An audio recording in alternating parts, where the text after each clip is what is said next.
Hey, how's it going? I'm Justin Davis. Welcome to my video of the JGAurora A5. We're going to talk about this printer today, and we're going to do some projects together with this printer. Some of my first projects I'm going to share with you. I'm also going to share a few techniques that I have for making your prints look a little bit better after you're done with them. Also, some cleanup tips for you when you're going to remove your supports and trying to file and sand down your prints to make them look as smooth as possible. We'll also talk about some coating procedures that are actually pretty easy to do.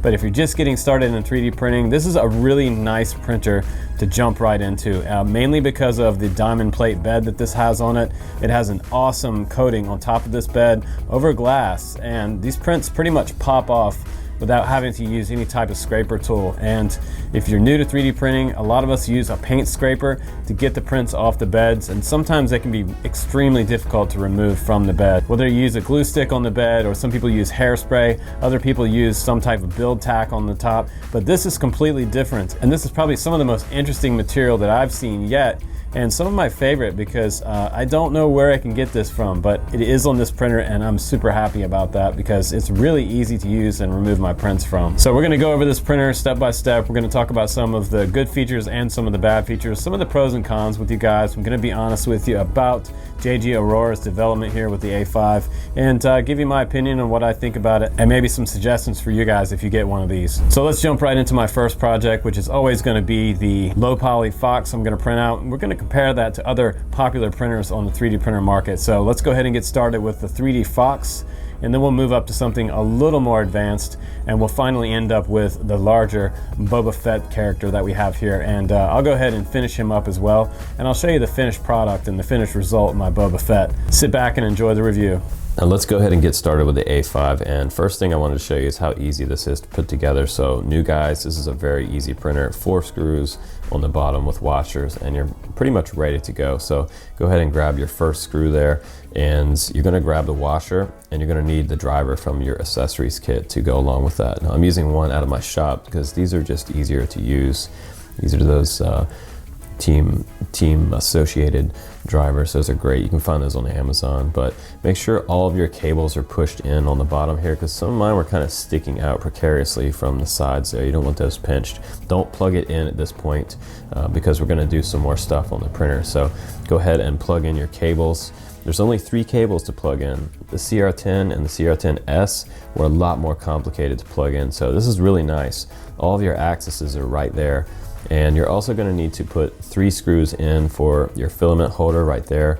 You're going to put your filament spool on there. You're going to use 1.75 millimeter filament size if you're looking for that on Amazon. So now I can use my touch screen, and this is super nice. I like this a lot.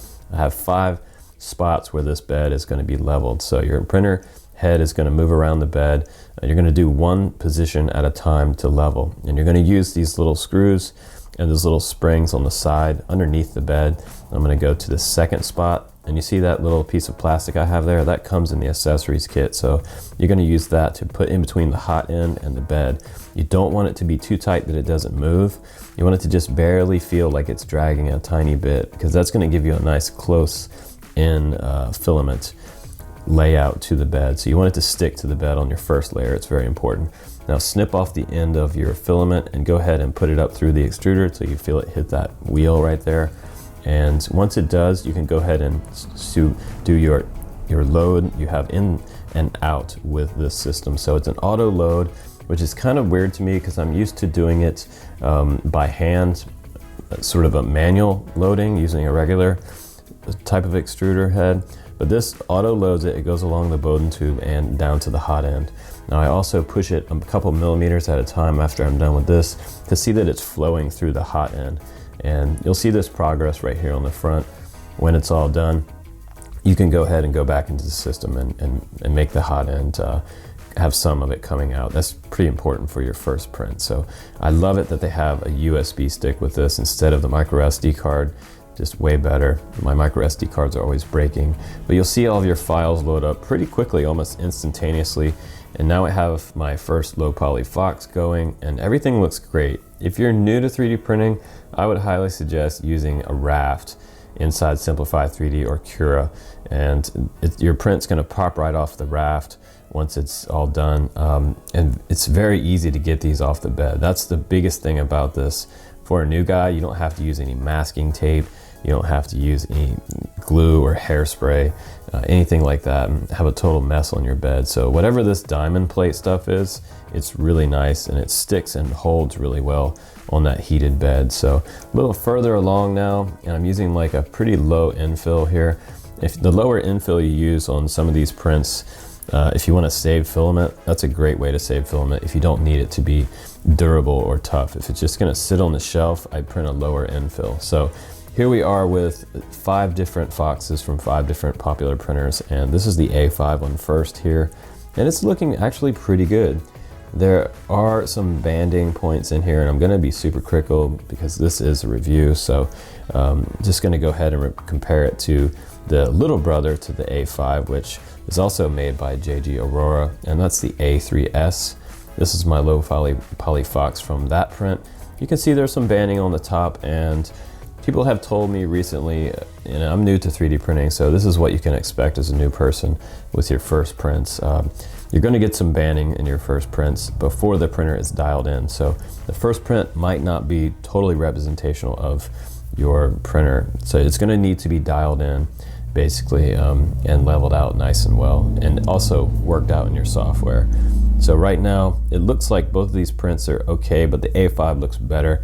Now let's compare it to a crowd favorite. This is the CR-10S, and there's a tiny bit of banding in between the ears on the top, as usual with a lot of these prints. A little bit of artifacts around the back side of the Fox, but in comparison to the A5, the CR-10 is looking a little better and not quite as much banding.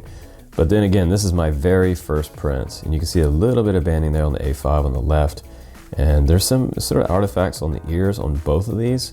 So neither one really did the ears perfectly right at the very top of that print. So not bad for the CR-10S. And let's check out the original CR-10. This is the original right here, and this one did okay. There are some artifacts here. It did great between the ears up at the very top, and on the back side there you can see just a tiny bit of banding, but it is pretty smooth on most of this Fox. I do really like this CR-10 series. This is an awesome crowd favorite. So the CR-10S did just a little bit better than A5 for sure. Now the CR-8, also another favorite of mine. It also has a laser engraver, and I'm gonna try to put links down below for these printers so you guys can kind of compare it for yourself and see what you'd like to get. But looking at these two, you see a little bit of banding on the A5 on the left there. And let's check out the back side. Sometimes these printers have a hard time on the back side of these prints, but I'm pretty impressed with the A5 in comparison to the other printers out there right now. So A5 is probably one of the best series of the JGAurora printers that I've seen so far. So it's holding its weight in the 3D printer category. So let's go ahead and move on to our next project, and we'll do something a little harder. Okay, so we're gonna go ahead and get started with our next project, and this is a pretty cool project. This is called the Death Trooper, and this one's available on thingiverse.com.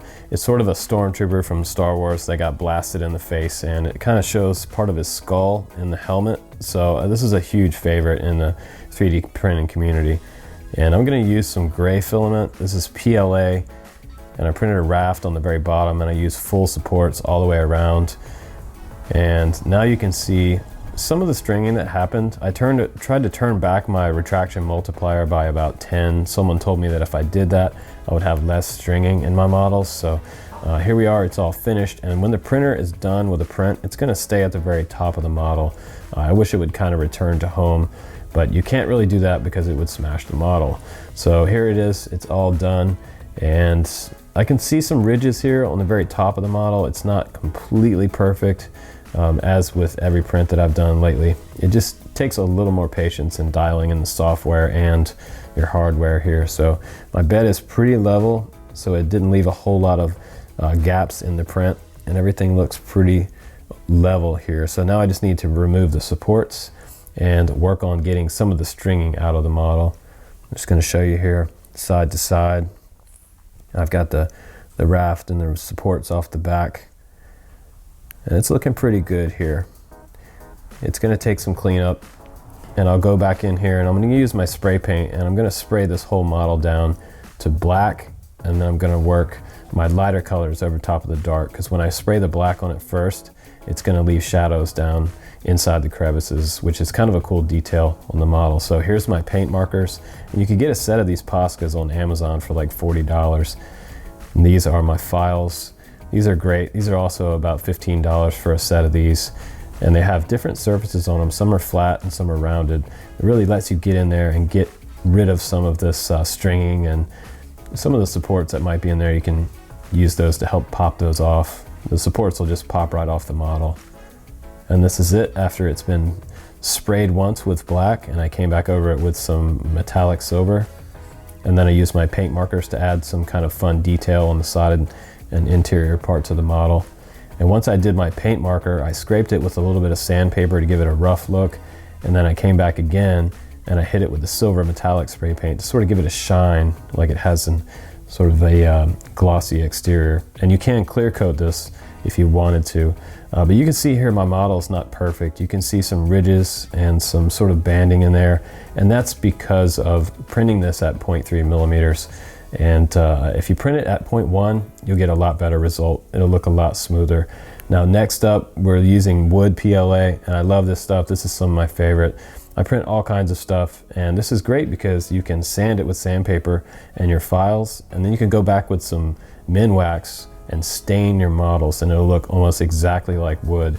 And this print right here is an even larger print than the Stormtrooper was. This one is going to be just a little bit taller and a little bit bigger. And I was really interested to see how wood PLA does on this printer. I always like to print wood PLA on most of my reviews just to see if the printer can do it.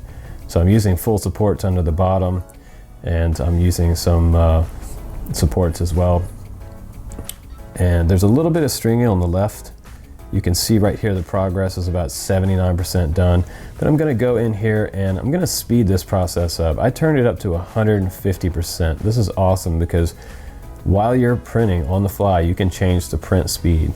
And that will just make like a 6-hour print a 4-hour print. So if you're pressed for time, you can do that. And in this review, I'm a little bit pressed for time. I have other models to print for you guys. So here it is. And there's quite a bit of stringing in between the two bottom supports, but those are going to be easy to clean up. You can clean up first part by hand, then you could go back in with your files and some sandpaper and really make this model look really, really nice. And there it is. The printer stops at the very top. So I have my files right here, and I've got a nice rounded edge file, and I just went around surface to surface and tried to get things nice and tight in on the model. And then I came back secondary with some sandpaper. And I'm pretty impressed with the way this came out. I have a $300 pair of headphones that I don't really want laying around, so I'm gonna use this stand really to keep those up off the counter. And I'm gonna take my Minwax, and this is a nice color. It looks darker than it's gonna be when you put it on. Just take a paper towel or a cloth or a sock, an old sock, and just wipe off the excess, because you don't want pooling around on the model. And it's gonna give it a nice finish once it's done. You could also come back with some clear coat, or you could use 5-minute epoxy to add a clear coat and a stronger surface for your model. But this is gonna look really, really nice on the shelf.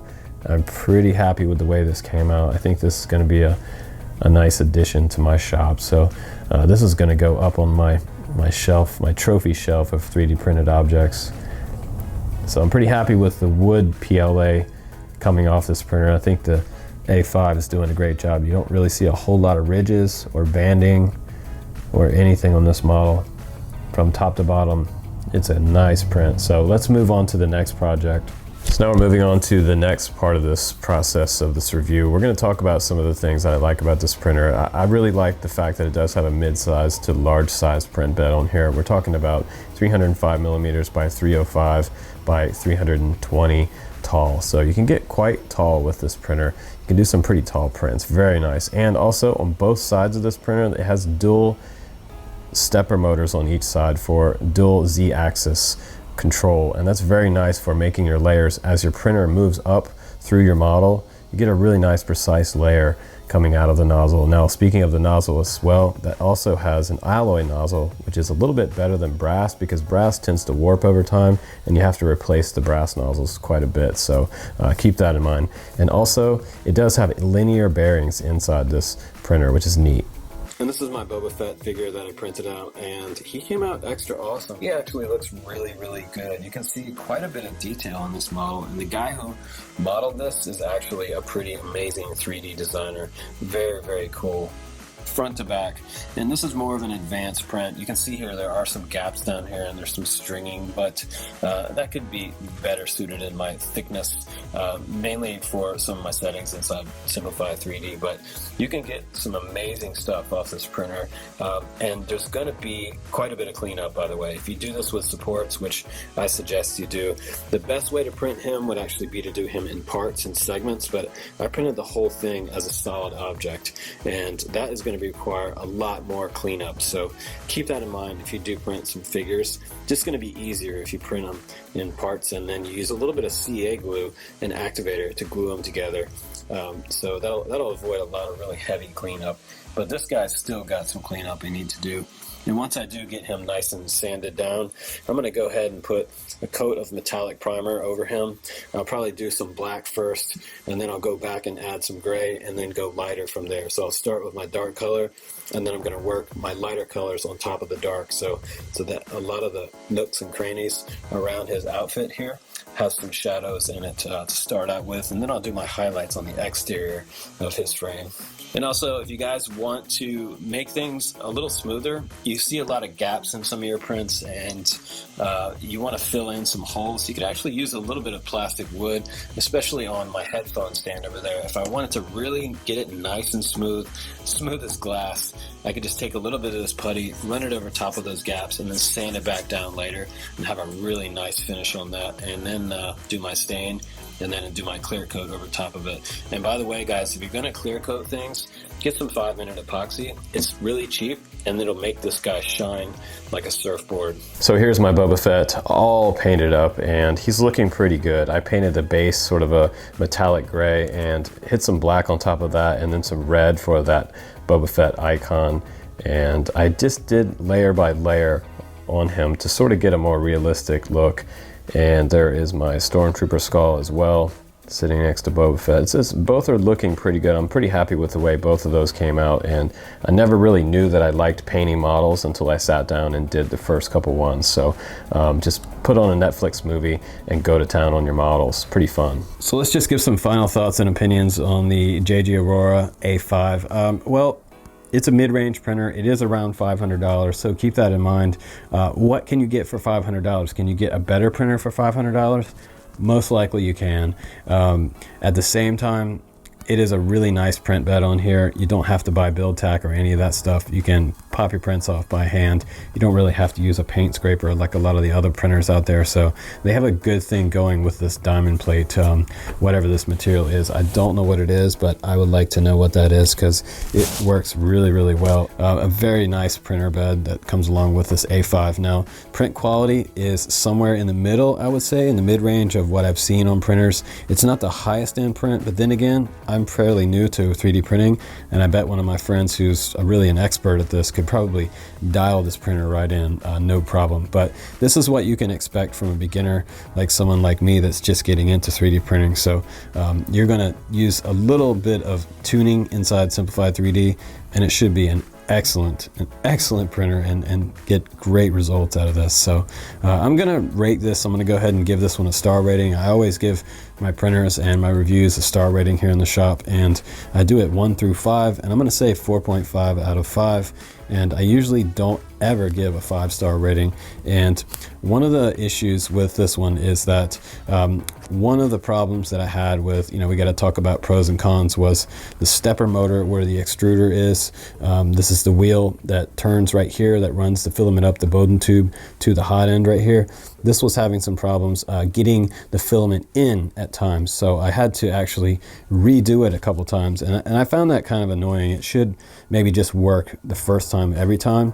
But I'm also used to the simple Bowden tube where it's manually loaded. So that's what I'm used to, like with the CR-10 back there. The CR-10S has that manual load. So this is different, but different is not always worse, and sometimes when you get used to it, maybe it can be a little better, because you can actually bypass that wheel right there and push it up past it if you really need to. But 4.5 stars because this has a lot of potential for the price. I think it's a great printer. It's easy to put together, 4 bolts, much easier to build this one than the CR-10 back there, and especially the larger CR-10 S5. So probably better for beginners and someone that just wants to build this really quickly. Everything is already set up, the plate and everything. You don't have to do much leveling. There's a very minimal amount of leveling that you have to do to get started, and that's why I think it's easily recommended for new people. If you can find a coupon on this machine, go ahead and enter that coupon and get a discount on this one, because I think it has potential, and anyone else that gets a hold of it will probably have the same opinion. It does need a little bit of work. Maybe the second version that comes out on this one will have some of the issues that I was talking about fixed with the auto loader.